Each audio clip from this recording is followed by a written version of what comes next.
the Industrial Revolution triggered an unprecedented breakthrough, transforming agriculture from manual labor into large-scale production and turning it into a colossal economic engine valued at nearly $5 trillion USD.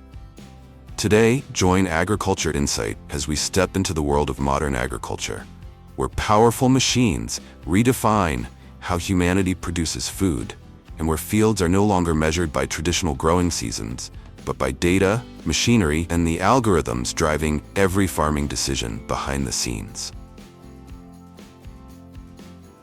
First, we step into the world of the rice transplanter, the machine that has overturned thousands of years of wet rice farming history, replacing human labor, once dominant for millennia, with a level of mechanized productivity far beyond human limits. In the past, rice transplanting meant hours of standing knee-deep in flooded fields, bending over to plant each seedling by hand under harsh and exhausting conditions. Today, automatic transplanters have completely changed the game, boosting productivity 5 to 10-fold, covering 1 to 2 hectares per day, with planting depth and spacing controlled precisely down to the centimeter. These machines operate like specialized agricultural robots designed for paddy fields. At the front, seedling trays are stacked in layers and gradually fed toward the planting mechanism, where uniform mats of seedlings are carefully separated to a consistent thickness. As the machine moves forward, synchronized cams and shafts at the rear activate mechanical arms that lift the seedlings, divide them into exactly 2 to 4 plants per planting point, and press them straight into the mud in perfect rhythm with the rolling wheels. This allows each plant to stand upright the moment it touches the soil, forming straight, evenly spaced rows that manual transplanting can rarely achieve. RTK GPS guidance keeps the machine moving in perfectly straight lines with an error margin of just a few centimeters, while depth sensors continuously read the field surface and automatically adjust the planting legs for each section of land. In just 1 hour, the machine can complete up to 2 hectares, while the operator simply monitors the process from inside the cabin. In the past, pesticide spraying was a job that came at the cost of human health, increasing cancer risk by as much as 70%. Today, drones costing around 30,000 USD, flying just above the fields, have removed humans from direct contact with chemicals, turning a high-risk task into a controlled and safer technological process. Before each flight, the exact amount of pesticide is calculated based on field size, crop density, and growth stage. A detailed digital map of the field is preloaded, clearly defining each crop row as well as no spray zones. Once airborne, the drone follows a programmed flight path, while cameras and sensors continuously scan leaf color, canopy coverage, and early signs of pest infestation. Using real-time data, the system automatically adjusts spray dosage. Heavily infested areas receive full treatment, while healthy sections are reduced or skipped entirely. Flying at an altitude of just 2 to 3 meters, the drone delivers chemicals directly into the crop canopy, reducing environmental chemical loss by up to 40%. A single drone can replace 20 to 30 manual laborers, while the operator remains outside the field with minimal exposure to chemicals. In many rural regions across Asia, this technology is not only transforming how pesticides are applied, it is gradually bringing an end to a job once described as trading health for income.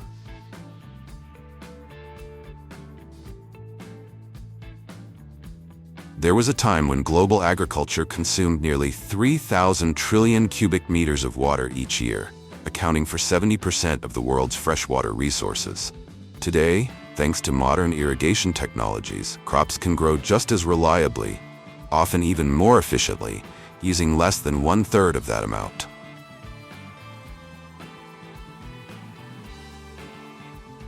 Water is pumped through precisely calibrated pipe networks and sprinkler or drip emitters, producing ultrafine droplets that fall directly into the root zone, where plants absorb water most effectively. As a result, these systems reduce water use by 60 to 70% compared to traditional flood irrigation, which suffers heavy losses from evaporation and deep percolation.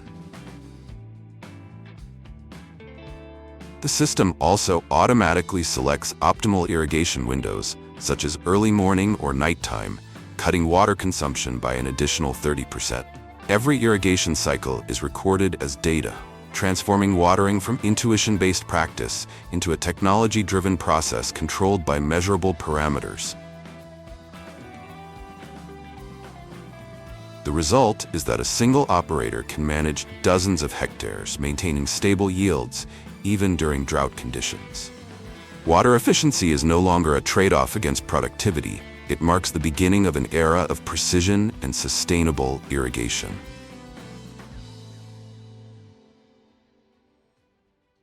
For centuries, American farmers struggled to find efficient ways to harvest hard-shelled nuts, such as almonds and walnuts, where each season demanded hundreds of hours of manual labor.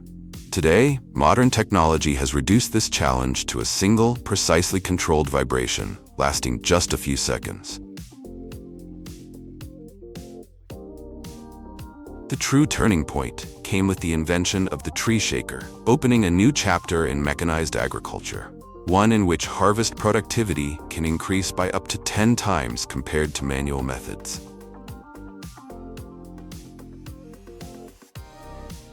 First, hydraulic arms clamp onto the tree trunk using rubber-lined gripping jaws.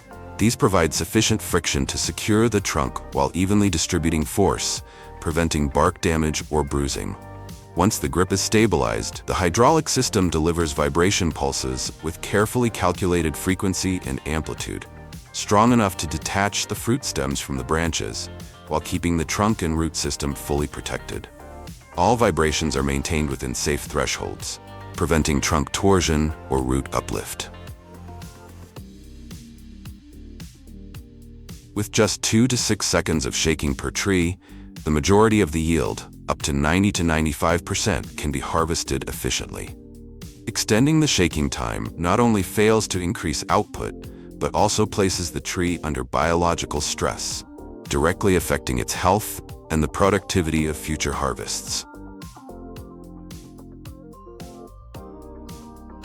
Capable of processing 200 to 300 trees per day, a modern tree shaker can shorten the harvest season from several weeks to just a few days, while delivering savings of hundreds of thousands of dollars per season, fundamentally reshaping the economic equation of large-scale agriculture.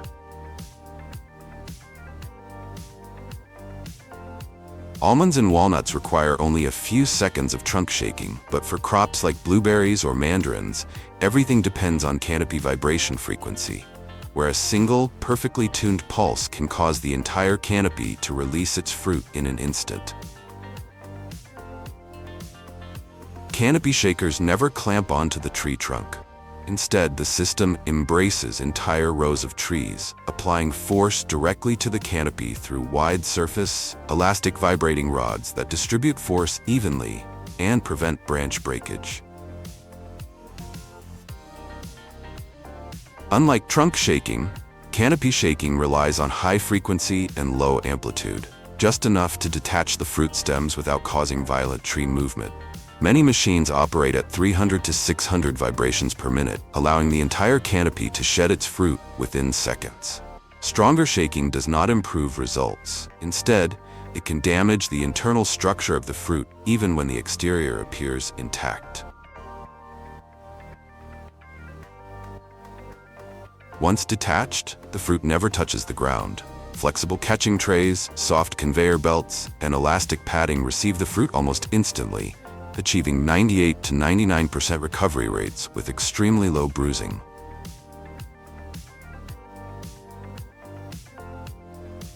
As a result, canopy shakers can process tens of thousands of fruits per minute, replacing 50 to 100 manual workers and placing modern harvesting under a new discipline, precision mechanics, where a wrong frequency can ruin an entire season.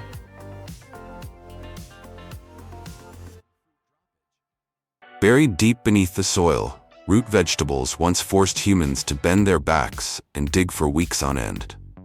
Today, with modern deep harvesting machines, the entire process is reduced to a single pass across the field, delivering productivity 10 times higher than traditional harvesting methods.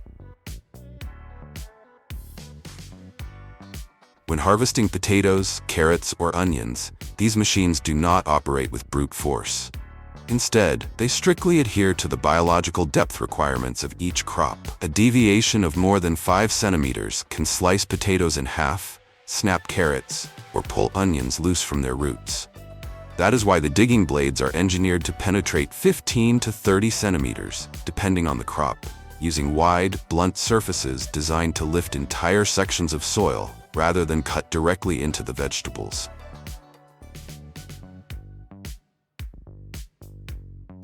As the steel beast enters the field, lifting wheels and digging blades slice into the ridges at fixed angles, raising both soil and crops onto the machine in one continuous motion.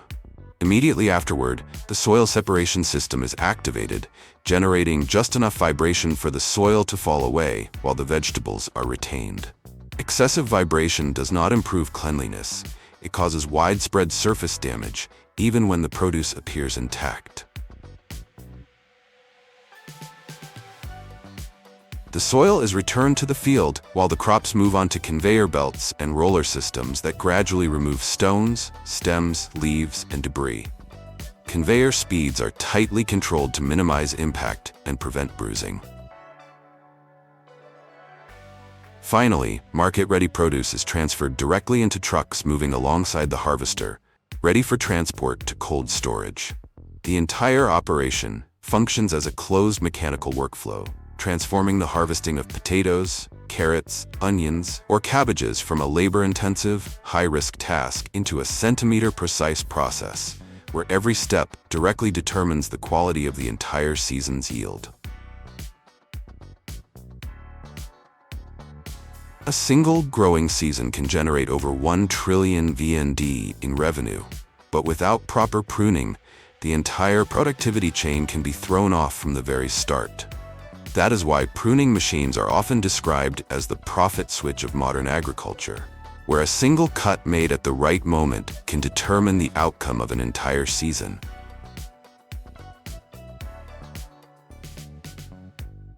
When the machine enters the orchard, it does not cut immediately. Guide frames and hydraulic arms move along the tree rows to define the standard canopy profile. Tree height, canopy width, and row spacing are planned from the beginning of the season, allowing the cutting blades to follow a fixed geometric path. As a result, thousands of trees can be pruned with near-perfect uniformity, independent of operator skill.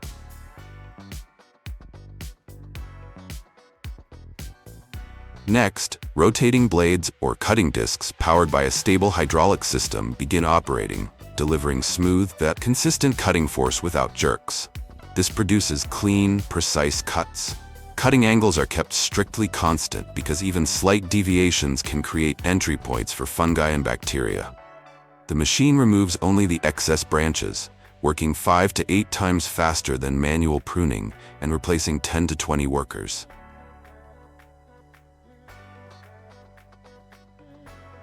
After pruning, the canopy reaches a stable state both geometrically and biologically. Light and airflow are distributed more evenly, allowing fruit to ripen uniformly and reducing pest and disease pressure by 30 to 50%. In modern agriculture, pruning machines do not cut for neatness. They cut to control plant growth. A single season of improper pruning can reduce yields by 20 to 30% and leave long-lasting effects for years. For this reason, mechanized pruning is designed as a controlled sequence of actions, where every cut serves a clearly defined biological objective.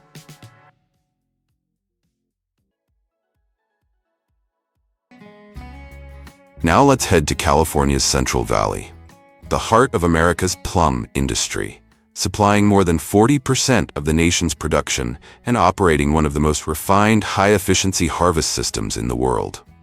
Across meticulously designed orchards, rotary brush harvesters glide down the rows. Soft rotating brushes snap ripe fruit from the stem with precision, then move the plums onto cushioned conveyors to minimize bruising. At peak performance, a single modern machine can bring in up to 3 tons per hour, with losses kept below 3%. But in hilly terrain, wide canopy orchards, or old plum groves, shaking machines take the lead. Their hydraulic resonance clamps grip the trunk and send controlled vibrations through the canopy, shaking fruit into funnel-shaped catch frames or side troughs. Compared to rotary harvesters, shakers demand careful setup, but deliver faster, cleaner results and excel in complex landscapes. Each year, the United States brings in hundreds of thousands of tons of plums, thanks to powerful mechanization, meeting both domestic demand and the needs of global processors. Taro, a starchy, sweet, nutty-flavored root, is widely cultivated across the humid, tropical regions of Asia, the Pacific, and Africa, and its harvesting method is truly distinctive. Unlike many other root crops that can be mechanized, taro remains loyal to the farmer's hands. Buried beneath 30 to 50 centimeters of mud, its roots interlace into dense, firm clusters, gripping the soil so tightly that no ordinary pull can lift it. At that moment, seemingly simple tools, sheath knives, pointed wooden hoes, or curved bamboo hooks, become instruments of precision. Harvesting each clump requires both strength and technique, loosening the mud just right, guiding the blade with accuracy, and pulling the rhizome in one decisive motion. A single misstep can snap the corm or bruise its skin, instantly reducing its value. Although mango is a globally popular fruit and a key export crop for many tropical countries, about 90% of the world's mangoes are still harvested entirely by hand. From March to June, major mango-growing regions across Asia and Central South America enter their peak harvest season. For low-canopy trees, farmers harvest by hand, judging ripeness through the tautness of the skin and the subtle elasticity of the flesh. A skilled picker can harvest up to 300 fruits per hour, while a less experienced worker may need 2 to 3 times longer for the same amount. When cutting, they always leave a short stem to prevent mango sap, a highly acidic latex, from staining the peel or causing skin burns. To reach fruit in the upper canopy, long-handled cutting poles with built-in catching baskets serve as an essential extension of the arm. On large farms, hydraulic lifting platforms allow workers to reach heights of 5 to 6 meters safely and steadily, boosting productivity by 2 to 3 times, compared with traditional hand harvesting, and contributing to more than 40 million tons of mangoes each year, a figure still rising in response to global demand. Advancing across the navy bean fields is one of the most advanced dry bean harvesters in use today.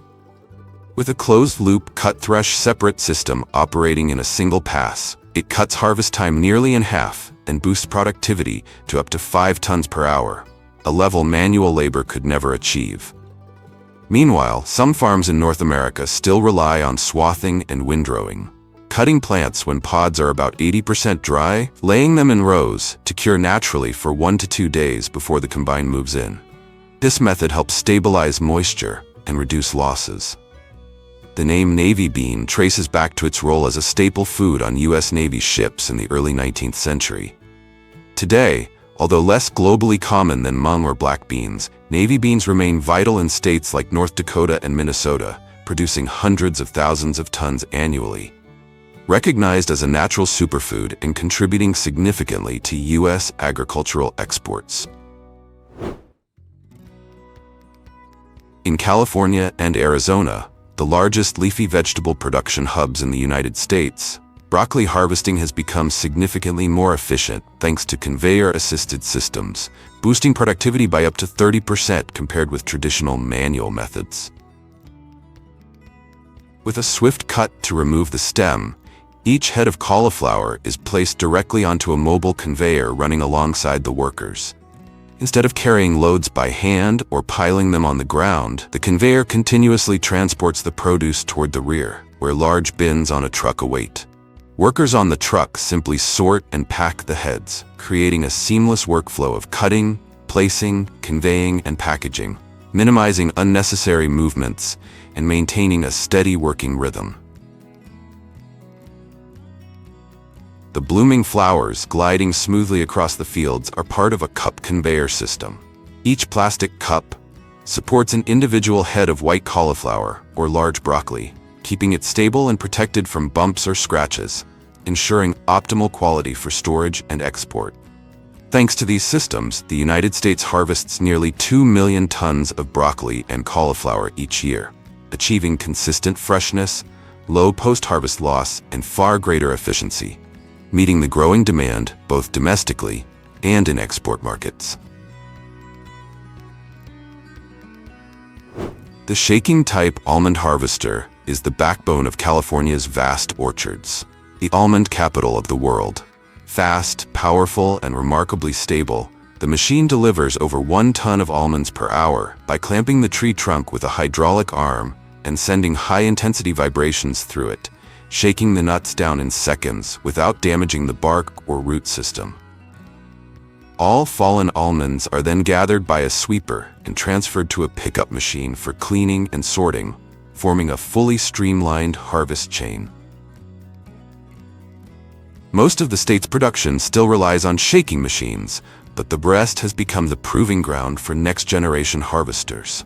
A massive U-shaped design allows these machines to pass through rows, wrap around entire trees, and catch every falling nut with an integrated conveyor system, cutting losses by about 25% compared to traditional shaking. However, their need for flat ground and perfectly aligned rows keeps them from replacing shakers across the state. Thanks to deep, continuous mechanization, California produces more than 1.3 million tons of almonds each year, maintaining its position as the world's leading almond powerhouse for decades. In October, as the chilly fields of the American South glow a deep, fiery red, harvest season reaches its peak. Massive 300 horsepower Case IH tractors pull behind them the towering Pickrite harvesters.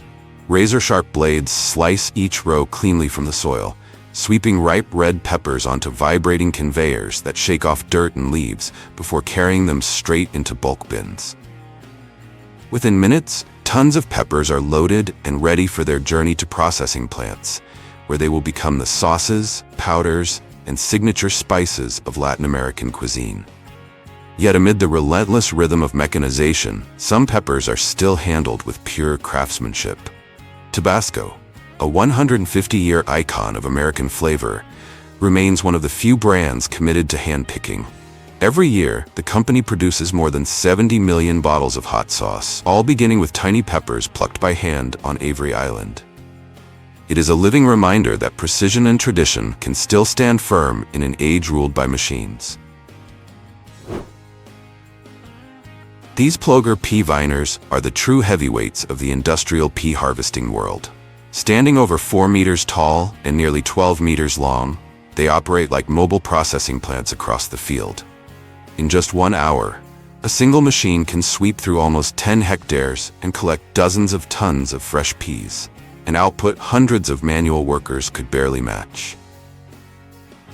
Yet the Ploger's real superiority lies not only in power, but in mechanical precision. A low-cut header lifts the vines without crushing the pods before a spiral conveyor feeds the plants into the threshing chamber. Inside, the rotor and vibrating screens work in perfect sync, strong enough to separate the peas, gentle enough to preserve their firmness and natural sheen. Airflow systems then strip away leaves and stems, while clean peas fill the rear hopper and are offloaded directly into a truck moving alongside, keeping the entire operation continuous and uninterrupted. Thanks to these harvesting giants, the Netherlands leads Europe in industrial pea production, accounting for over 30% of the region's output, and reinforcing its status as one of the world's most advanced agricultural powerhouses. San Joaquin Valley, California, the largest grape-growing region in the United States, is known for its DOV, the rye, dry-on-vine raisin production, a technique that allows grapes to dry directly on the trellis instead of being laid on the ground. This is the defining advantage of DOV, something the traditional tray drying system cannot offer. Each year, the region produces hundreds of thousands of tons of raisins using this method, cutting labor costs dramatically and and reducing weather-related risks that often threaten sun-drying. Instead of harvesting fresh clusters, growers perform cane cutting once the grapes reach peak ripeness. This step cuts off the water and nutrient supply, forcing the fruit to dry naturally on the vine for up to 40 days. When harvest begins, DOV harvesters move along the rows, applying a light but continuous vibration to release dried berries, which fall onto integrated conveyors and flow directly into onboard bins, creating a closed-loop harvesting system capable of handling 3-4 tons per hour, far beyond any manual process.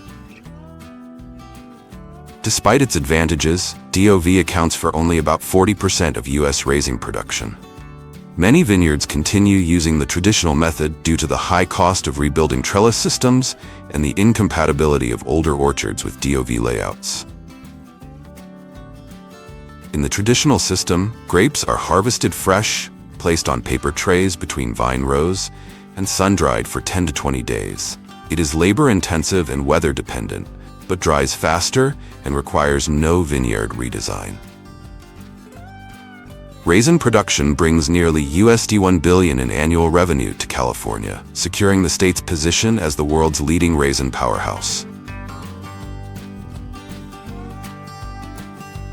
Rolling into the field is the most advanced carrot harvester from the Netherlands, the cradle of the world's most powerful vegetable mechanization systems. This intelligent machine stands out with a high-pressure, trench-opening blade system that slices through the soil with near-perfect precision, opening a channel exactly along the carrot's growth axis without damaging the root. Right behind it, synchronized rubber clamps lock onto the carrot tops, applying stable tension to pull each root straight upward. Integrated high-speed spiral brushes spin beyond 600 RPM, blasting off mud and soil. A serrated conveyor then carries the carrots deeper into the machine, where an auto-adjusting leaf-cutting module neatly removes any remaining foliage. The crop continues onto a 3-4 meter vibrating deck, whose rapid oscillation filters out fine debris before the clean carrots are transferred into the storage hopper. From there, they are unloaded directly into a parallel moving truck, maintaining an uninterrupted harvesting flow. Across generations, from the first dual-blade systems to today's flagship models, the machines have been upgraded to 12 hydraulic blade units, creating wider, deeper, and cleaner soil openings than ever before. Each hour, a modern harvester can lift up to 25 tons of carrots, running smoothly in a closed loop of cutting, lifting, cleaning, and collecting, a level of productivity impossible by hand labor. Once the harvest cycle ends, the load moves straight to primary grading lines, saving up to 40% of post-harvest time compared to manual methods. As global demand for the world's most consumed root crop keeps rising, carrot consumption now exceeds 45 million tons per year, with no signs of slowing down. Powered by these mechanized beasts, the United States, holding about 14% of global carrot production, has turned its carrot industry into a high-velocity industrial chain, halving labor costs and boosting productivity nearly fourfold compared to the hand harvest era. On the sheer cliffs of the Rocky Mountains, over 1,500 meters above sea level, and with slopes that can reach 60 degrees, only one method is safe enough to remove mountain goats from such treacherous terrain: lifting them by helicopter. From above, rescue teams fire restraining nets and quickly secure each goat into a padded 6-point harness around the chest and abdomen. This design not only ensures a stable flight posture, but also protects against broken limbs, dislocations, and mechanical shock. Immediately afterward, their eyes are covered, a small but vital step, as even a few seconds' delay could cause panic and lead the animal to injure itself. Weighing an average of 70 to 90 kilograms each, helicopters can lift 2 goats at a time, optimizing lift capacity while shortening the time spent suspended in the air, a key factor in reducing stress and ensuring the safety of the herd waiting below. date, hundreds of mountain goats have been relocated by helicopter in major conservation efforts across North America. A mission aimed not only at controlling populations in overpopulated areas, but also at restoring the species' ecological role, managing vegetation, maintaining biodiversity, and rebalancing high-altitude ecosystems.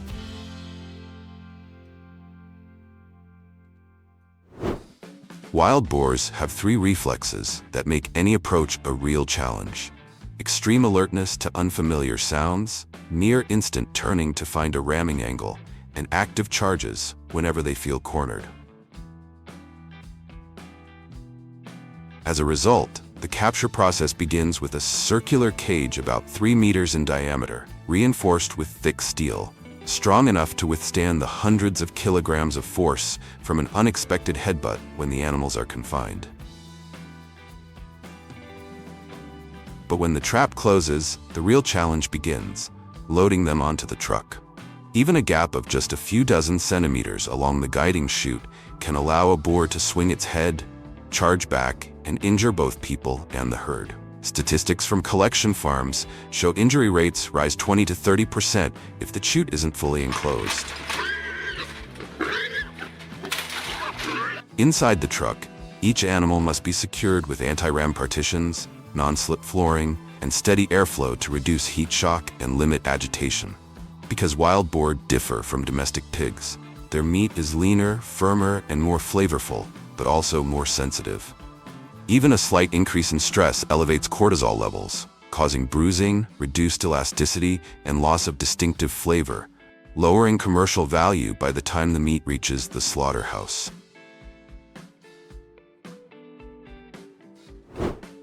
Every year, the strict cold chain transportation process acts as the most rigorous filter, determining the commercial fate of over 5 million tons of Pacific-caught tuna. The cold chain begins immediately in the deep freezing chamber, where the fish are gutted, excess blood is removed, and they are blast frozen within 30 minutes of being caught to lock in natural umami and the vibrant red color. Once fully frozen, the tuna are bundled and suspended by steel cables, not only for easier handling, but because it is the only way to prevent pressure on the belly and spine, where the otoro and chutoro are concentrated, accounting for up to 70% of a fish's economic value.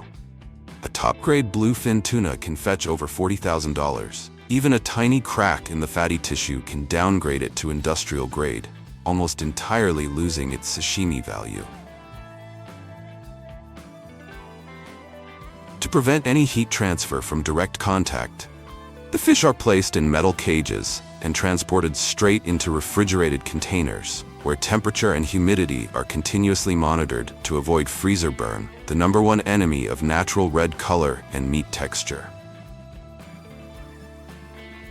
From this point, the tuna enters grading, which determines whether it will sell at ordinary retail, become a premium restaurant ingredient, or appear at Tokyo auctions as a form of red gold, rich in omega-3.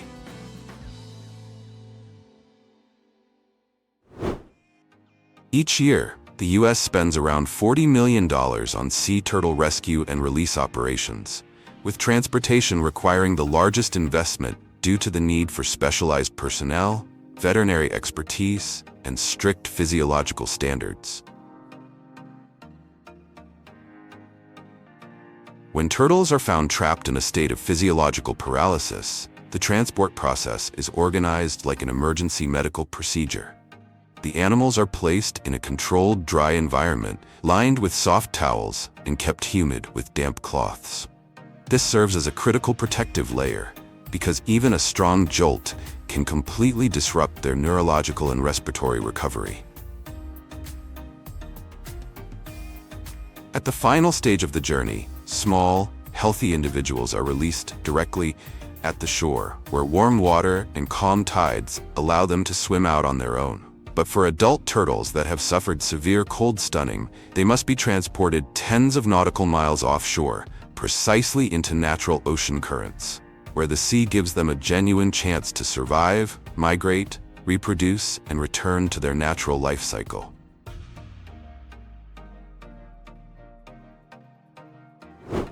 Weighing up to 150 kilograms, yet extremely sensitive, ostriches can deliver kicks 3 times stronger than those of a professional fighter. For that reason, loading them onto a truck is far from the simple herding process used with other livestock. The first step is to cover their eyes to reduce visual stimulation, but even a slightly misaligned blindfold or a rough touch on the head can trigger immediate resistance. Rapid neck twisting, wing flapping, or charging straight into the fence in an attempt to escape. In many cases, the reaction becomes even more violent if the covering is applied incorrectly. To force a single ostrich onto the vehicle, at least 3 people must work together to restrain the wings, control the neck, and secure the legs. The most dangerous part, as one kick is enough to break an arm or damage the truck. Once the most stressful stage is over, the ostriches are transported directly to Hebei, China's largest processing hub, where each mature bird can generate up to $3,000 in value from its meat, skin, feathers, and breeding stock.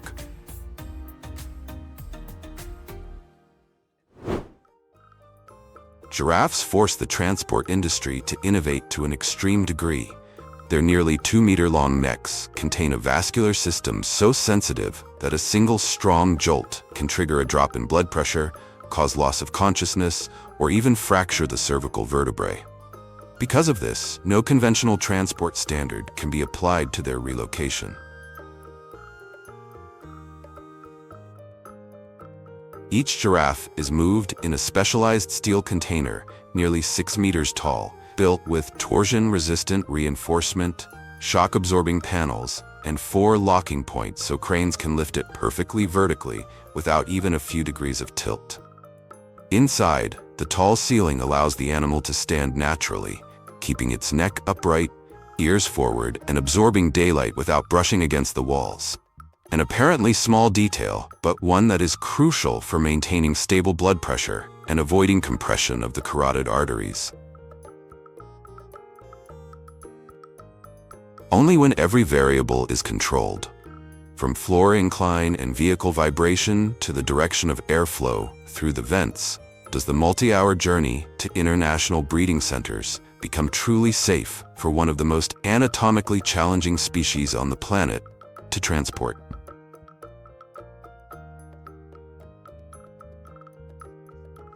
When the waters of Lake Baringo rose, the rescue team had to race against time. Each giraffe was blindfolded, secured with chest-shoulder straps, and transported onto a gyraft, a steel barge capable of carrying over 1.2 tons while maintaining perfect stability throughout the journey. The operation was approved by the Kenya Wildlife Service, and Asiwa, the first individual, was safely relocated, marking the beginning of an effort to protect the remaining Rothschild's giraffes, now numbering fewer than 3,000 across all of Africa.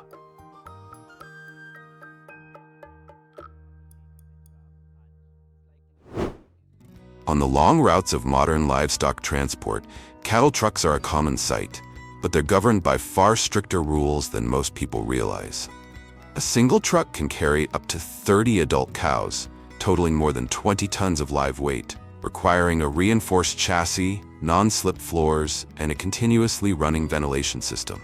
Interestingly, once inside the trailer, cattle hardly move. Their instinct is to balance by distributing their weight over all 4 legs and bracing against every vibration. This is why drivers must maintain an extremely steady pace. One sudden break can send the entire herd lurching forward, triggering a surge in stress hormones and directly affecting meat quality by the time the animals reach the plant. That's for ordinary cattle. But what about specialty breeds like high-value Wagyu or the Longhorn Texas Longhorn? For Wagyu, the priority isn't speed, it's keeping stress levels near zero. Just a few hours of tension can reduce marbling and wipe thousands, even tens of thousands of dollars off the animal's value. As a result, many Wagyu trucks are equipped with vibration damping systems, sound insulation, and temperature control maintained at 18 to 22 degrees Celsius. Stocking density is unusually low, sometimes only 12 to 15 animals, to prevent contact and keep their heart rate stable. Remarkably, Wagyu drivers receive specialized training to avoid sudden braking or sharp turns.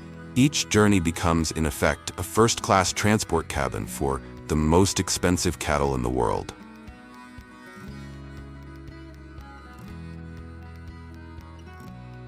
For Texas Longhorn cattle, the challenge isn't their value, but their iconic horns, often more than 2 meters long. To transport them safely, trucks must be customized. Wider compartments, rubber-lined partitions, higher ceilings, and open, unobstructed loading ramps to eliminate any point where a horn could get caught. Stocking density must be reduced by up to 30% compared to regular cattle, because a slight head tilt of just a few degrees can cause one longhorn's horns to scrape another's, triggering instant chaos. For this reason, longhorns are never transported with other breeds. The entire vehicle must be designed around their extraordinary horns.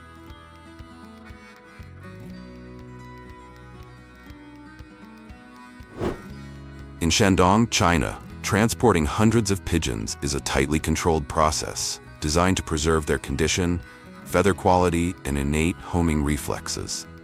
The birds must be confined in ventilated yet draft-proof baskets to minimize air blasts that can dry out their air sacs, an essential factor for stable respiration and sustained flight endurance.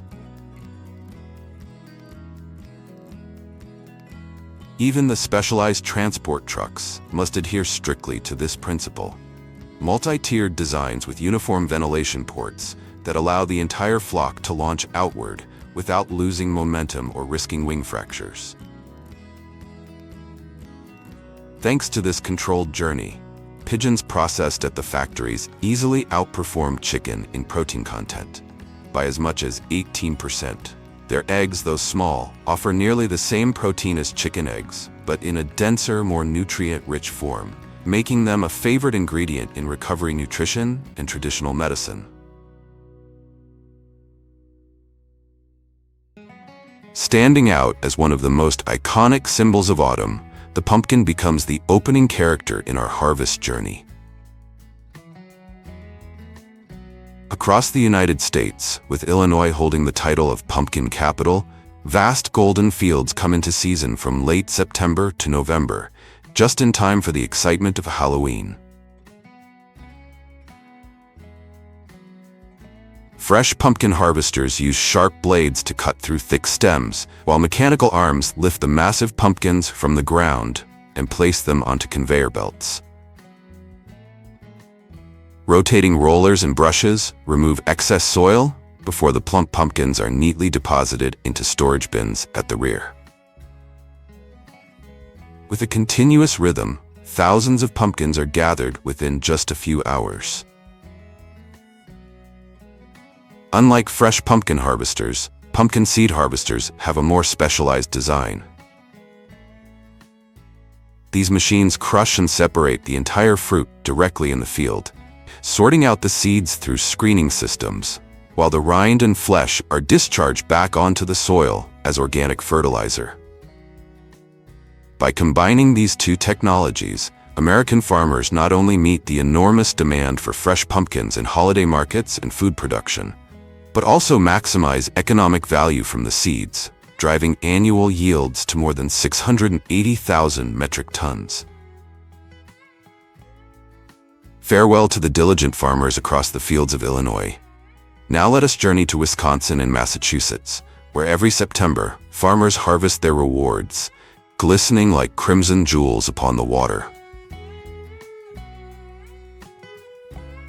Unlike pumpkins, cranberries are harvested using a unique method known as wet harvesting. When the season arrives, farmers flood the bogs with water, then deploy special machines called water reels or egg beaters to stir the vines and loosen the berries. Thanks to tiny air pockets inside, cranberries rise and float, creating a spectacular sight. Thousands of bright red berries drifting like a floating carpet across the water's surface. Next comes the conveyor harvester, a modern harvesting machine that drives directly through the flooded bog. At the front, steel tines sweep the floating berries into the intake, while rotating conveyors lift them up, drain the water, and deposit them straight into boats or bins along the bog's edge. This method accelerates collection, reduces the need for manual boom corralling, and minimizes damage, making it ideal for large-scale cranberry farms in the US and Canada. Much like the bison roaming the Great Plains, the sight of flooded bogs shimmering with cranberries has become an enduring symbol of North America, a living image that captures both its natural abundance and cultural identity. Another approach that is becoming increasingly widespread is the conveyor harvester, which demands an investment of $250,000 to $400,000, but delivers far greater efficiency. At the front, steel tines sweep the floating berries toward the intake, where rotating conveyors lift them up, drain away the excess water, and deposit them directly into waiting boats or bins along the bog's edge. Each year, harvesting 700,000 tons of cranberries can require millions of liters of water, but Ocean Spray, the largest farmer-owned cooperative in the United States, emphasizes that much of this water is reused throughout the season, while accounting for nearly 70% of the nation's production.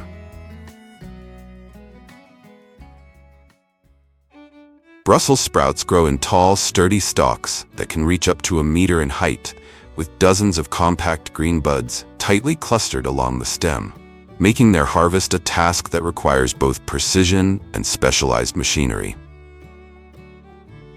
From September to March each year, the Brussels sprout fields in Flanders, the agricultural heart of Belgium, enter their harvest season.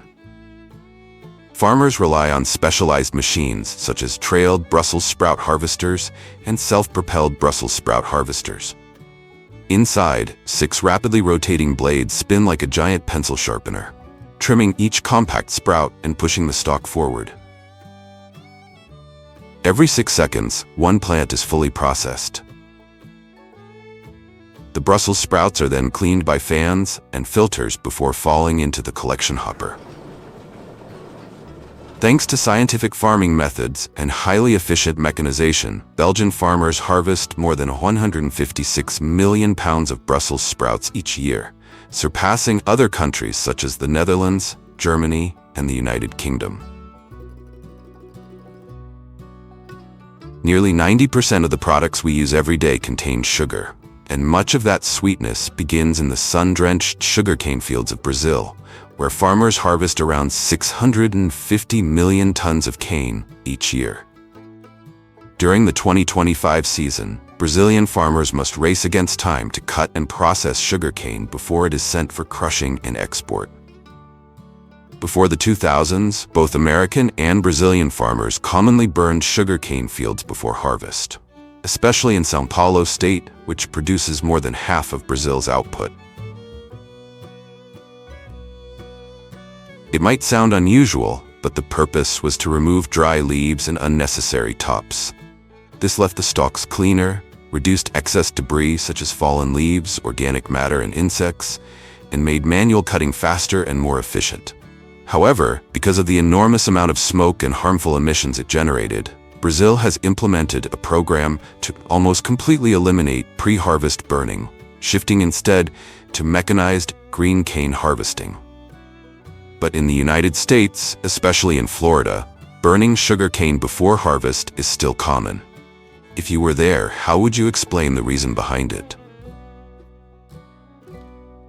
Against this backdrop, harvesting fresh, unburned sugarcane with modern machinery is increasingly being promoted and has quickly become the dominant path forward. Specialized harvesters cut the cane close to the ground, while simultaneously stripping leaves and tops right in the field. The stalks are lifted onto trucks by conveyor belts and transported straight to the mills on the same day. If the harvest is delayed, the sugar content in the cane drops rapidly, making it prone to mold and pests, which reduces its market value. That is why Brazilian farmers always strive to deliver the cane to the mills within 24 hours to ensure the best quality. Across Europe, Russia, and the northern United States, vast sugar beet fields stretch endlessly, with the harvest season running from September to November. Modern sugar beet harvesters are massive self-propelled machines designed with high precision. At the front, lifting wheels or digging shares penetrate the soil, gently raising the beets from the ground without breaking them. Immediately afterward, fast-spinning knives slice off the green tops, which are left in the field as a natural fertilizer. The beets, once cleaned and neatly trimmed, travel along a conveyor system, passing through a series of rollers and cleaning turbines that remove excess soil and stones. Finally, they are deposited into a large holding tank on the machine. While sugarcane still dominates with nearly 80% of the world's sugar supply, sugar beets provide the remaining 20%, with the European Union, Russia, the United States, and Turkey among the leading producers.